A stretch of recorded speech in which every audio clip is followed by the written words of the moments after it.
This is your final boss Bowser. Back again this morning just for a short little stream, just probably about 30 minutes. Got a little bit of time to kill this morning. Just thought I'd come in. Right now you can see I have open this fancy um, Pokemon Tabletop United character sheet.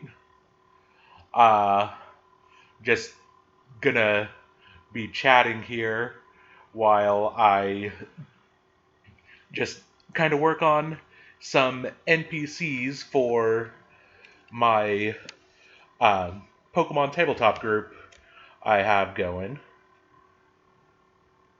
This first character I'll be working on right now is Yellow, and those of you who are familiar with the manga might recognize that. And yes, she is intended to be her manga counterpart for the most part. So you'll see me opening up Bulbapedia to get references for people. And hello, Night Howler 212. So glad you could join us this morning, or me. Don't know how big a group we got here. Doesn't doesn't look like it's too big right now, but that's okay. How are you doing this wonderful, wonderful morning?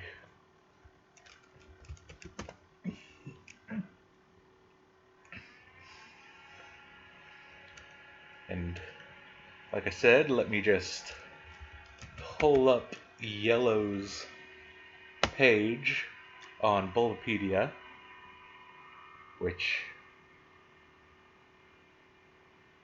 uh, there we are. As you can see, this is a picture of Yellow from the manga, not actually based off of um, any game character, a completely original design, and just one of the more interesting things about her is that she was born in the Viridian Forest, which gave her some special abilities where she can understand Pokemon simply by touching them, as well as heal them. And this this ability has actually been implemented into the Pokemon Tabletop United um, materials, primarily as the Channeler class. So, since that'll be her main class, we'll just go straight to that and kind of give you guys some overview of it. And that is Hex Maniac. My bad. Channeler. So, the basic description is, as I said, humans with rare mystical powers that allow them to commune with Pokemon through their auras at a primal level. So, uh, in the manga, Yellow has the ability to essentially read a Pokemon's mind simply by touching the Pokemon, as well as heal the Pokemon simply by touching it.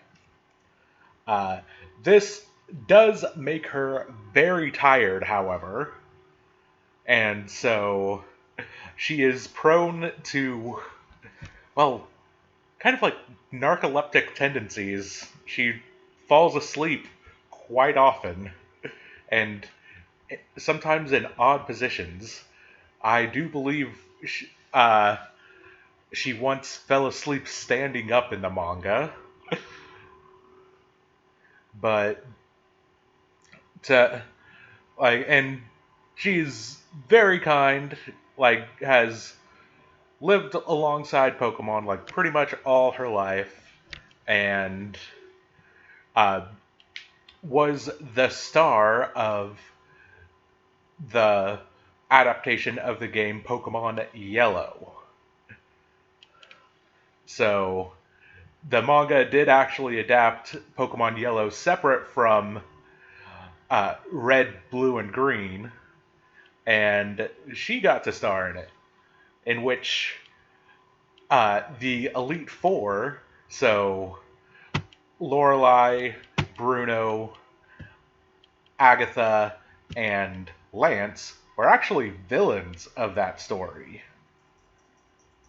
Uh, but, and by villains, I actually mean kind of the proto Team Plasma, because their goals were to create a better world for Pokemon. Uh, they were just going about it by wanting to wipe out humanity. So, yeah, similar motivation, I guess, to Team Plasma. You know, minus the whole fact that Getsus was just using Team Plasma to take over the world and didn't actually believe any of what he was spouting. But yeah, Lance was the original Team PETA.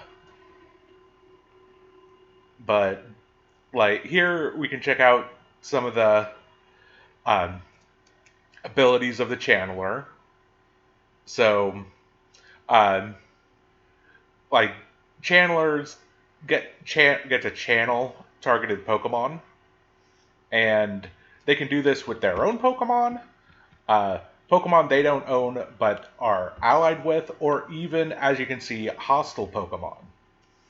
Of course, you have to actually make a roll to channel the hostile Pokemon, but to channeling Pokemon gives them other special abilities that are unlocked by other uh, feats in the class. And as you can see here, for the basic mechanic is while channeling a Pokemon, it communicates its intentions, emotions, and motivations to you, and you communicate the same. You also just become aware of all of its moves, abilities, and capabilities. Um, Capabilities being uh, basically non or non-ability, non-move things that the Pokemon can do. Let me actually open up a Pokemon character sheet and I can show it to you real quick for those of you who are not aware. We'll go with an Arctovish that I made. Uh, Here, capabilities. So, Overland, this is how Overland refers to um, how fast it can move in a turn. So, uh, Overland 4 essentially means that it can move 4 squares or 4 meters a turn. And Swim is, if it's swimming, it can move 7. Um, Same here. Uh, Jump L is jump. It's long jump, so it can jump 3 feet forward, and jump H is height, so it can jump 3 feet high. And then power is 7. Uh, there's a chart that is provided by the materials that delves into what it means, but power is simply like feats of strength, like lifting things, pushing things, stuff like that. And then chilled, freezer, guild, nature walk, and mountable are its other capabilities. Um, Chilled basically means that it's always cold. Freezer means that it's struggle attack. Or sorry, not its struggle attack, but basically, uh, it can be used, or it can freeze things, or cool things down without using a move or a roll. This is typically used outside of battle. So um, essentially, oh, you have some food that's going to go bad in the field. You call out your good buddy Arctovish, and it'll freeze that food for you. Guild, it has gills. That's pretty simple. Nature Walk Tundra. The Nature Walk capability is basically what uh, basically allows the Pokemon or human with the ability or with the capability to walk in certain terrains uh, completely unhindered by rough terrain for that area. So in rough terrain in the tundra, uh, Arctovish can move normally.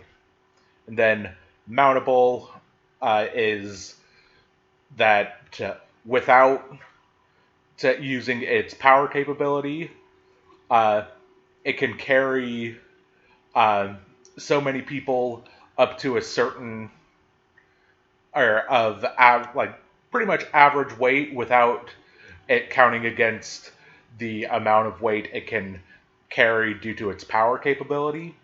And mountable 2 means that it can carry 2 people of average weight without it counting against its power capability. So, just brief stuff like that. That's just one of the things that the channeler.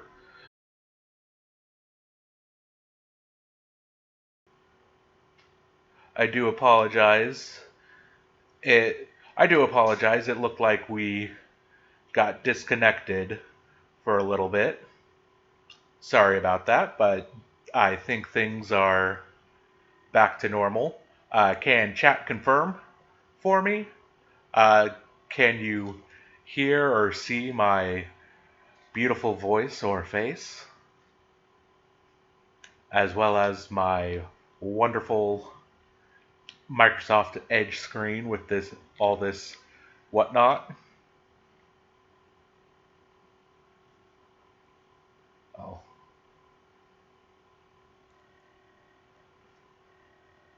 hmm.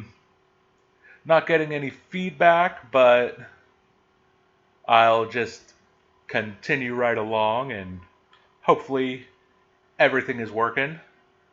Uh, just go ahead and shoot me a yeah, like if anything's wrong, go ahead and mention it in chat and I'll see what I can do about that. But back to the channeler. Uh, Shared senses. So uh, basically, this lets you share senses with the channeled Pokemon. You see what they see, and they see what you see. You see what they or you smell what they smell, and they smell what you smell, etc. Um,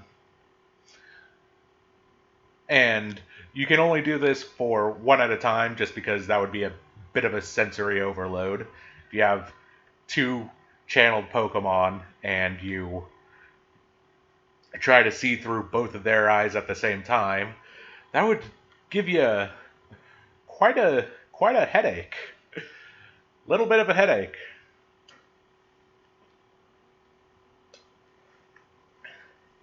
And then there's battle synchronization, which is a type of order and for Pokemon. And here, scene times 3, standard action. That basically means that uh, it can be used 3 times per encounter. A scene is described as like up to the DM's discretion, but to like typically it would be like, oh, you're in a battle against in a one-on-one battle. Okay, that's a scene. Oh, you have this one encounter with opponents or uh, like various other things. Then, bam, scene. that type of thing. And so, like, encounter is is the my preferred equate equation or equivalent. So I'll use encounter whenever this scene comes up again. But for one full round, whenever a channeled Pokemon successfully hits a foe, all channeled Pokemon gain +1 accuracy and +1 evasion against that foe. So if one of your channeled Pokemon hits an opponent, then that same opponent, or against that same opponent, all your other channeled Pokemon have an easier time hitting that target. So it's can be really useful, especially with lower accuracy moves, like channel a Pokemon with Aerial Ace, have them hit a target, and then uh, have your second channeled Pokemon that knows, let's say, Thunder, a less accurate move, uh, hit it after Aerial Ace, and they get a +1 on their accuracy roll. I mean, it's not much, but hey, it's something. Then there's Spirit Boost, which when you use Spirit Boost, you choose a channeled Pokemon, and uh, while Spirit Boost is active, then you get to that Pokemon gets a special effect depending on the highest combat stat of the chosen Pokemon. So combat stats are attack, defense, special defense, and speed. And as you can see, attack gets bonus damage equal to your intuition. Defense gets bonus damage reduction against physical attacks equal to your intuition. And special attack and special defense are the same, just for special category attacks. Then speed, you gain a initiative boost equal to, or that the target gains an initiative boost equal to your intuition rank, so might be able to move up in the initiative a bit. Then there's Power Conduit, which, it's essentially the move Baton Pass. So if you have one channeled Pokemon with a bunch of stat-raising moves and another channeled Pokemon that doesn't really have those moves, the first can raise its own stats and pass them on to the second. Like I said, it's basically Baton Pass. And you can even give up the use of a scene or daily move. So a move that has a limited number of uses per encounter, or a move that has limited number of uses per day, so that the second Pokemon can use one of their scene or daily moves an additional time. Like, an example of a daily move is Hyper Beam, which I believe can only be used twice per day, because it is a really powerful move. So, if you have a channeled Pokemon, you can give your Pokemon that knows Hyper Beam an extra use of Hyper Beam, which, who doesn't like using Hyper Beam multiple times? The next one is Pain Dampening, which, when a channeled Pokemon would faint from a damaging attack, specifically a damaging attack, so if it faints from poison, that does not actually count, then basically, instead of fainting, you spread the damage out amongst all of your other channeled Pokemon. And, like, say one of your channeled Pokemon resists the move, then uh, uh, you subtract your intuition rate from the damage of the attack before all calculations. So uh, it just helps keep a Pokemon that would faint alive a little bit longer. And of course, such a powerful ability or powerful feature can only be used twice per encounter. And then Soothing Connection is you distribute 5 points in any way among Pokemon you are channeling, and for each point you assign it to a channeled Pokemon, they gain a tick of hit points. So, in this case, a tick simply refers to 1/10 of the Pokemon's max HP. So, um, say you have 2 Pokemon and you distribute, or let's say you have 2 Pokemon and you give them each 1 point. Just as an example, one Pokemon has an even 100 HP, the other has 110. The first Pokemon would gain 10 hit points back, whereas the second would gain 11 hit points back. But that is the Channeler class. Like, pretty neat class, and it is categorized as a occult class. So essentially, like the like things like Aura Guardian, telekinetics, telepaths. Those are all occult classes. Uh, you've seen them in like pretty much any Pokemon media. There are a few. There are at least some people with these special abilities, and like for sake of balance, I am limiting my players to only one occult class per character, just because the occult classes, like I said, or like you saw, can have some really cool stuff. Like, let's just go back up to the Aura Guardian. Uh, One of its features is Aura Mastery, which just lets you use Aura Sphere, or like basically lets you learn how to use the move Aura Sphere, Focus Blast, Drain Punch, or Focus Punch. So you gain the ability to use Pokemon moves. Uh, there are similar classes like that, but like here at Tumblr. Um, but as you can see, these moves, Aerial Ace and Splash, they're like rather simple, just pure physical.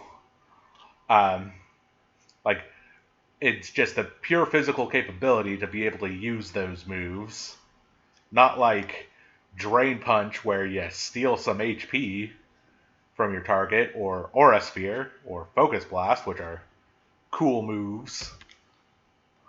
But to that being said, anytime I do a stream like this, you may see me give an NPC multiple occult classes, which, I mean, to be fair, they're an NPC. They're not going to be around that often, and I am attempting to make the encounter a bit more interesting. So if I do that, I have a good reason. Don't worry, and I won't try and abuse that. But I just ended up spending most of my time just going over the Channeler class and not really actually working on Yellow. But I do need to actually hop off here in a little bit. But before I do, I would like to show you guys another NPC that I've been working on and have mostly done. Lance. My boy Lance. The Dragon Master. He gets cool things like in the manga, he is also a channeler, though it is implied that Yellow's abilities are uh, more uh, more powerful than his own. So I just gave him the shared senses um, feat for, in addition to the base feat for taking the class. But and then gave him the commander class, which gives him access to um, certain types of orders, like marksman orders, precision orders, ravager orders, stuff like that.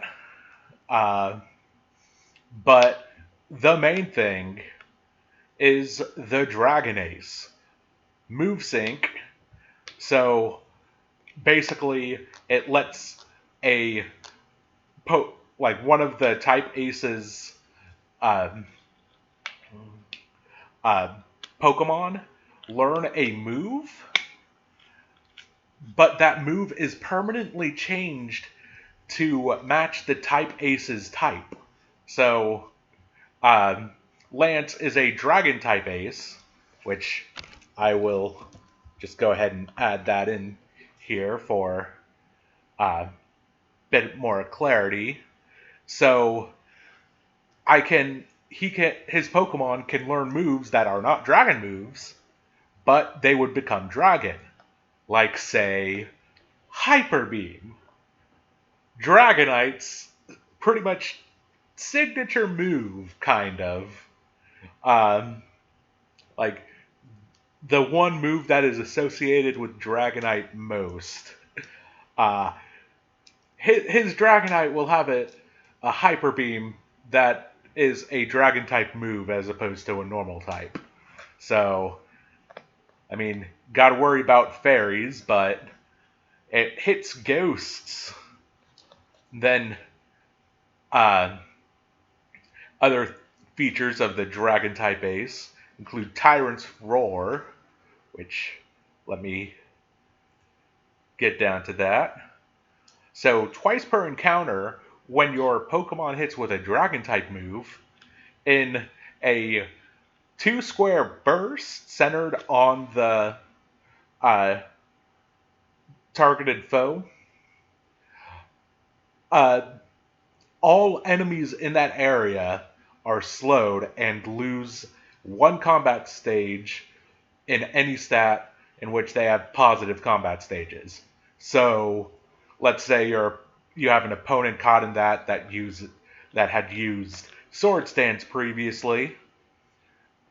That Pokemon loses one of their attack stages. Boom. Dragon type Pokemon. They are the kings. Then Highlander.